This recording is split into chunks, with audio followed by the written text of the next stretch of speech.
interview. Just give us your reflections on the season up to this point as it's about to close. Definitely one of a learning curve. Yeah, that's definitely probably the first thing that goes in my mind. Has been a lot of lessons learned. For me, for the group, for everybody involved. Obviously, I'm not going to beat around the bush and pretend that it's been the season we predicted or wanted. Really, it's been, from the very first game we've been under the pump a little bit, and we've been put in a difficult situation. But hopefully we're going to be better for it. Hopefully, as a club and as a team and as a group, we're better for it. We are. Tough times breed sort of tough people, really. So I'm hoping we're a little bit tougher on the back of it. What has been the biggest eye-opener, really, for you as in your first full season as a head coach? If anything's taken you by surprise, what's it been?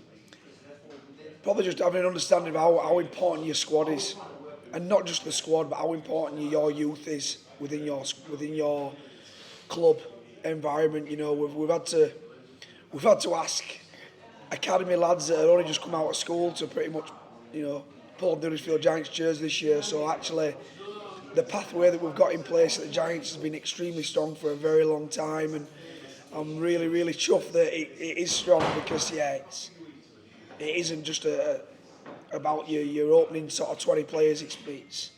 It's going down to numbers 30, 31, 32, 33, 34. So the stronger youth you have, the better it is for you if you do come across tough times. In hindsight, is there anything you would have done differently or would admit to try and achieve a better outcome this year? Honestly, no. There's been a lot of reflection time, a lot of stuff we've gone over, things we could have changed. I think a lot of it were out of our control. The surface that we're on originally, I think if I'd have known about that a little bit earlier on, I think that would have helped. That's obviously all been put to a side now. It's brilliant now. What we're on is brilliant, but I think that would have been one of the things that I could change. But we didn't know, and until you actually do know, it's very difficult to change. And no, there's always minute little things, a substitution here and there, maybe 5 minutes earlier, 5 minutes later, and things of that nature. But from a big picture point of view, I think the staff, the people within the club, the players have rallied round and put the best foot forward and everything they can under tough circumstances. Throughout this season, you've always said you've enjoyed the challenge. So have you enjoyed the experience, or has it been more a case of enduring it? Oh, a bit of both on different occasions. Look, it's the profession. Look, I've been involved in rugby league for a very, very long time, so I know how it works. I know that these ups and downs, and as a player, you get man of the match, you score 3-4 tries. 1 week, you're great. You get pumped the next week. All of a sudden, that your world's ended, and you can't. You're struggling to get out of bed on that Monday after the Sunday game.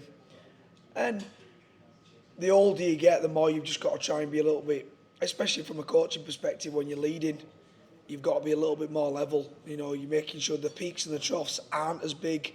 The peaks aren't as big and the troughs aren't as big. You're trying to stay as level as you can so everybody else feels nice and calm and collected. And like I've said loads of times before, when I retired, it took me a few years, but I worked out I wasn't as good as what I thought I was when I was playing well. But on the flip side, I wasn't as bad as what I thought I was when I was playing bad. But yeah, it's definitely been challenging, but one that we've enjoyed. And hopefully we'll learn from. One last game. Then what do you want to get out of this one last game? You've got nothing to lose, have you? Do you approach it in any different, odd way at all? We've had nothing to lose, I think, for the last however many weeks. And I said at the very, very beginning of the season, I think we'd end better than what we did, than what we started, and it's proved to be the case. There's still been some losses in there, but there's been a lot more wins in the last 9 games.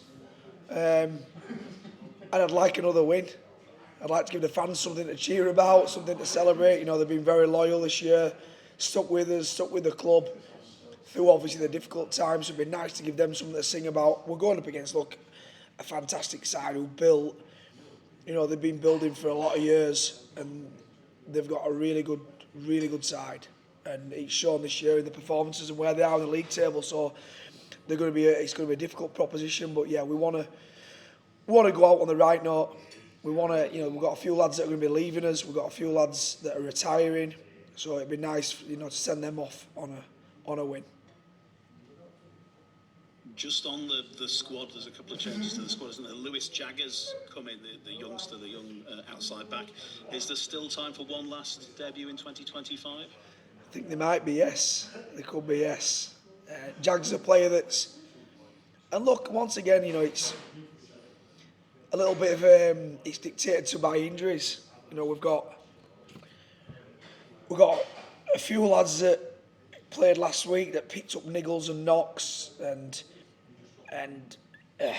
to push them would be, they could end up being out all pre-season, and so I'm very, very sceptical about doing that. The disruptive pre-season that we had, the amount of lads that were having operations at the end of last year, I do not want that to happen again. We need to be coming back early November, fighting fit, ready to attack the season. So if it were a grand final, a Challenge Cup final, I think some of those players would be able to put their hands up. But for example, Sam Alsall's got a fracture in his hand. He's played the last week or two with it.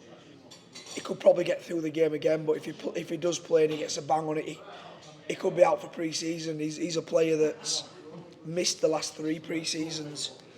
So there's a little bit of that going involved. But also, Jagger's been playing really well for the academy. Someone got high hopes of. Is it coming probably a little bit early for him? Potentially, but you never know. It's sink or swim, and we've got every confidence in him that he can do a really good job and just keep progressing, and it bodes well for him, in the future. Just at the very start of his Giants career, just on the subject of those that are at the end of it, obviously we know Leroy the Legend's retiring. What can you say about the other guys that on Friday will play for the last time? Can you give us some names? It looks like Jake Bibby's going to be his last game with us. Jack Bibby, obviously he's not playing, but he's going to be leaving. Jake's the one that's going to be playing on Friday night, and he's been an unbelievable servant to the club. I think he's a great player. He's Bibbs. He's really well liked within the group. And yeah, it's disappointing. In a salary cap sport, you can't always keep everybody, and that's been the case. Obviously, Leroy's retiring. And Aidan McGowan, he's not going to play this week, but he's going to be moving on to pastures new as well, and he's another one that's he's an unbelievable bloke. He's Aidan. He's shown that he can play fullback, at a very good level. He's shown that in the Championship, and I know George has played there a lot this year, and we've got Niall who can play that position. So he's shown that he can actually play in different positions, and he's been on the wing, never let us down when he's been on the wing, but there's obviously players in front of him in that position as well. So yeah, he'll be moving on as well, and he's a person that he's come through the ranks. He's been brilliant for Huddersfield. He's always around the scholarship lads and helping coach, and he's a really, really good human being, he's Aidan. So yeah, it's disappointing he'll be moving on as well. Just a couple of last questions. Matt Frawley's decision to retire took quite a few people by surprise. Has that made you have to reassess recruitment? You know what, he spoke to me a little bit, Dave Frawls, anyway, about what his plans were. I think his plans for a little while were to go to France and play in France, and then his wife's got pregnant. There's a few stuff going on back home with his family, so I think he just made the decision to go back home and retire. As far as I'm aware, I don't think he'll be fully retired. I think he's got a bit of a player-coach role of some nature over there, and I think there's a bit of a pathways job at Canberra Raiders that is open for him. So look, he's another one he's a brilliant lad. He's Frawls. Not only is he obviously a really good rugby player, but as a person, he's somebody that we're going to dearly missing around the group, because he's a great bloke. But do you have to now look to bring a half in? We've we haven't had Tui and Clooney play all year. I think people forget sometimes we've got two half-backs there that I think they've played something like 30 odd minutes together, or maybe 50 odd minutes together of Tui and Clooney. You'd like to think those build a little bit of a partnership next year where they actually get some game time under the belt and play a little bit more together. We do still have Marshall Land, who's made his debut this year, who's again only young, but he's going to be with the first team next year, so he'll be on there, snapping at their heels. And look, we've got players that can play in that position as well. And high levels as somebody who could probably slot into that role. George Flanagan's played in that role, so we do have options within the spine if those two aren't available, which we probably haven't had this year. Yeah, I know, it's crazy, isn't it? Just lastly, Robbo, what's the club's stance regarding Ollie Wilson? Because there's been a fair few reports over the last week suggesting clubs are showing interest in him. I thought he had like a long-term deal at Huddersfield. Yeah, he's still signed with us. He recently he only signed not too long ago. There's a deal. Obviously, the deal's there for him, and yeah, I've heard a lot of them rumours and nothing. We need to sit down with Ollie at the end of the year. We need to get this game out of the way, finish the season off, and sit down and discuss and see where both parties are at. But yeah, that's pretty much our stance on it. We are getting the season out of the way first before discussing anything further. Brilliant. Thanks for all the interviews this year, my friend. I'll pass you over to James for one last time. All right, thank you. Yeah, Robbo. Hey mate, all right. Yeah, good, thank you. Just to follow up on the Ollie Wilson question that JD asked. In one report, it says that his representatives have been given permission to explore other options. Is that wide of the mark?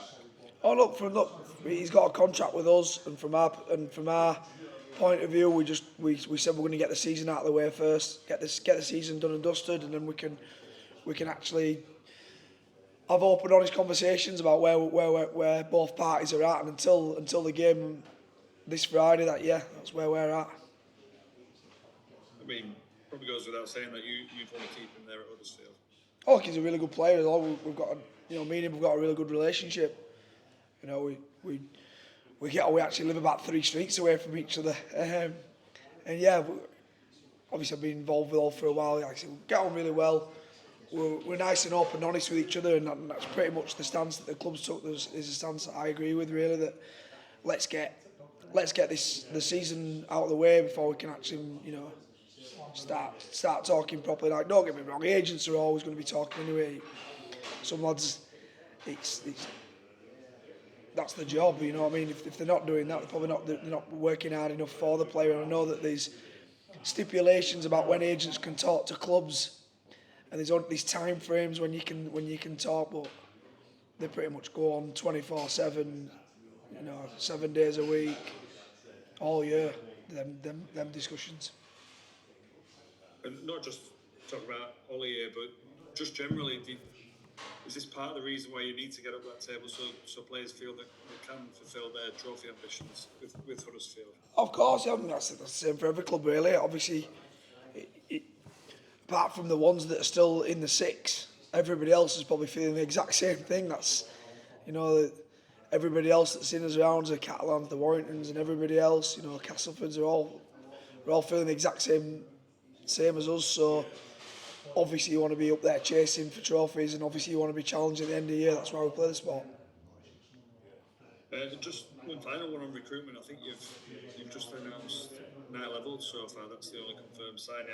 How many would you expect to come through the door in the off season? Yeah, look, we're in a salary cap sport. I've said loads of times before, it's not as simple as that. And obviously when I took over, so we are currently talking in negotiations. We're talking to players, working things out, and hopefully, there'll be some signing announcements soon. Would you expect to? Obviously, the overseas quota's gone up. Would you expect to fill those spots? It's quite a big chunk of your squad now to fill, isn't it? Yeah, look, it's a difficult proposition, really, and I know people there's pros and cons against upping the quota spots, but the English lads they aren't there in abundance. There's some diamonds in the rough in the division below. There are always that are playing really good rugby in them divisions, but some of them lads don't actually want to go full time. And it probably might be a shock to some fans that sometimes they can earn more money having a normal job than you can being a Super League player. So some of them English players in the Championship are not always wanting to actually become full-time players. So yeah, sometimes you do have to look overseas and actually dip into that market a little bit more. No, good stuff. That's all from me. Thank you very much, and all the best for your